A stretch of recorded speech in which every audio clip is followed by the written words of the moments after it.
3 bucks to the right of those cedars along the top of the ridge over there. Can't tell exactly what they are, but they're headed right, like angling right down towards that, right in that bowl right there. There's more of them down in there that I can see just through the trees. They're going down in there, I'm guessing, to bed. Well, it's about 8 o'clock now, and we've been glassing since first light up on this high point. This is our first morning in Nebraska, and I've got Jake and Brody with me. These guys came out last week and hunted for 3 days, but we came back this week and we're gonna try to stay for 5 to 7 days. We're gonna try to learn a little bit about this open country. This is something that I've never hunted in. Jake has hunted here for several years, so he's got some experience here. A lot of what we're gonna be doing is gonna be doing a lot of glassing. Obviously, with this open country, you can see a long way, so we've got optics, we've got a spotting scope, everybody's got a pair of binoculars on them. We're not gonna be very picky. We're out here trying to learn some new stuff for future years, trying to fill some tags. We're super excited about it. It's an awesome area. We've got a lot of ground to cover. We've got a lot of places that we've mapped out, and that's one of the things that I think is key for us. I like to really get a good idea of what the area is like based off of maps and have several places of interest pointed out. Just like when we're hunting public land in Iowa, we're pretty far off the road right now. It probably was an hour walk this morning to get back to this high point, and it paid off. We actually spotted at least three nice bucks up there. What they're doing is they're coming off the hills and going down into these marshes. And right where it falls off, a lot of times there's some trees, and there's not a lot of trees out in this area, as you can tell. But where there are trees, down along the marsh, those deer are coming off those sandhills, feeding, staging up before they go to bed, and then going to bed right down in the edge of those trees. We don't have a lot of opportunity for tree stands. We have tree stands with us, but it's a whole different ball game out here. I'm excited about it. As a group, feel pretty confident that 3 is a pretty good number. We can have 2 people hunting and 1 guy glassing at all times, and that's kind of the strategy that we have going into this.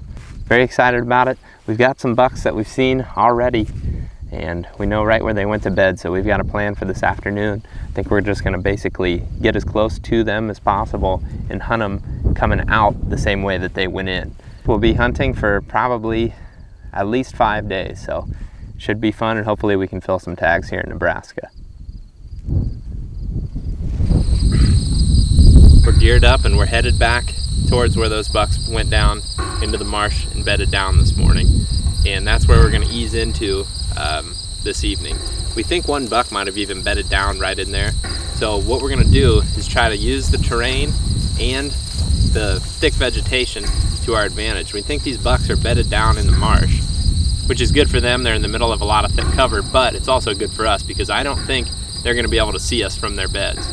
Today we've probably got a steady 15-20 mile an hour breeze, and that's going to conceal our sound, and the wind is also in our favor, so we know it's going to be pretty consistent coming down through this marsh.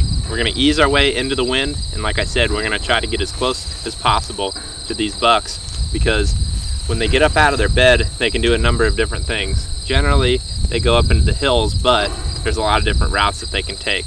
Like I said, we're just going to try to get as tight to them as possible, and hopefully we can get one of them to come close enough for the Hoyt tonight.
After that coyote came through, we looked up and there was an 8.2-year-old buck coming across.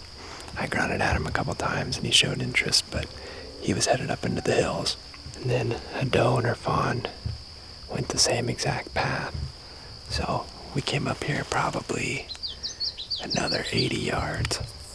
And we're right on the point of this thick vegetation. All the deer are coming right around the corner of that. And that's what they were doing this morning. Now that we're down here, we can tell that. The nice thing about being on the ground, you can make small adjustments like that in the last minute. We crept up here. If any big buck comes following, we should be right in the right position. I was getting pretty excited when he was showing interest, but we might have seen a bigger one in here this morning, so maybe he'll come through yet.